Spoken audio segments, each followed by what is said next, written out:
ಇವತ್ತು ರತ್ನಾರ ಅಂತ ಒಂದು ಶಾರ್ಟ್ ಮೂವಿ ಲಾಂಚ್ ಆಗ್ತಿದೆ. ಲಾಂಚ್ ಅನ್ನೋದು ತುಂಬ ಪ್ರಿಪ್ರೇಷನ್ ನಡೀತಾ ಇದೆ ಈಗ.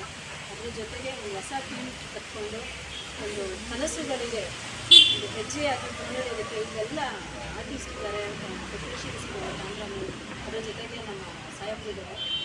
ಸೊ ಜನಸ್ನೇಹಿ ಸರ್ ಯೋಗೇಶ್ ಅವರು ಸಹ ಇದ್ದಾರೆ. ಸೊ ನಾನು ಅದು ಒಂದು ಕ್ಲಾಸಲ್ಲಿ ಮೀಟ್ ಮಾಡಿದ್ವಿ. ಅಂದರೆ ನಾವು ಕಲಿತಾ ಇದ್ವಿ ಆ್ಯಕ್ಟಿಂಗು ನಾವಿಗೂ ಡೈರೆಕ್ಷನ್ ಡಿಪಾರ್ಟ್ಮೆಂಟ್ ಅಸಿಸ್ಟೆಂಟ್. ಸೊ ಅಲ್ಲಿಂದ ಒಂದು ಸ್ಟಾರ್ಟ್ ಆದ ಒಂದು ಕನಸು ಇವತ್ತೊಂದು ಪುಟ್ಟಗಾಲು ಅಂಬೆಗಾಲು ಇರ್ತಾ ಇದೆ. ಆ ಹೆಜ್ಜೆ ದೊಡ್ಡದಾಗಿ ಬೆಳೆದು ಒಂದು ಒಳ್ಳೆ ಬೆಳ್ಳಿ ತೆರೆ ಅಂತ ಏನು ಹೇಳ್ತೀವಿ, ಅದು ಆ ಥರ ಒಂದು ಹೆಜ್ಜೆನ ಪುಟ್ಟದಾಗಿ ಸ್ಟಾರ್ಟ್ ಮಾಡಿ ದೊಡ್ಡದಾಗಿ ಬೆಳೀಲಿ ಅಂತ ನಾನು ಹಾರೈಸ್ತಾ ಇದ್ದೀನಿ. ಮೀಟ್ ಮಾಡೋಣ, ಯೂಟ್ಯೂಬ್ ಚಾನಲ್ ಇದೆ, ಇನ್ಸ್ಟಾಗ್ರಾಮ್ ಇದೆ. ಅದ್ರ ಜೊತೆಗೆ ಇಲ್ಲೆಲ್ಲ ತುಂಬ ಸಪೋರ್ಟಿಂಗ್ ಆಗಿ ಒಂದು ಫ್ರೆಂಡ್ಸ್ ಸರ್ಕಲ್ ಇದೆ. ಸೊ ಎಲ್ಲರಿಗೂ all the very best and grand success ಆಗಲಿ. ಟೀಮ್ ಯಾವಾಗ ಜೊತೆಯಾಗಿ ಹೀಗೆ ಎಲ್ಲ ಒಂದು ಕೆಲಸದಲ್ಲೂ ಜೊತೆಯಾಗಿದೆ ಅಂತ ಹೇಳಿ all the very best Prabhu, all the very best ಫರ್. ಯಾಕಂದರೆ ತುಂಬ ಡೆಡಿಕೇಟೆಡ್ ಪರ್ಸನ್ನು, ಹಾಗೆ ತುಂಬ ಹಾರ್ಡ್ ವರ್ಕರು.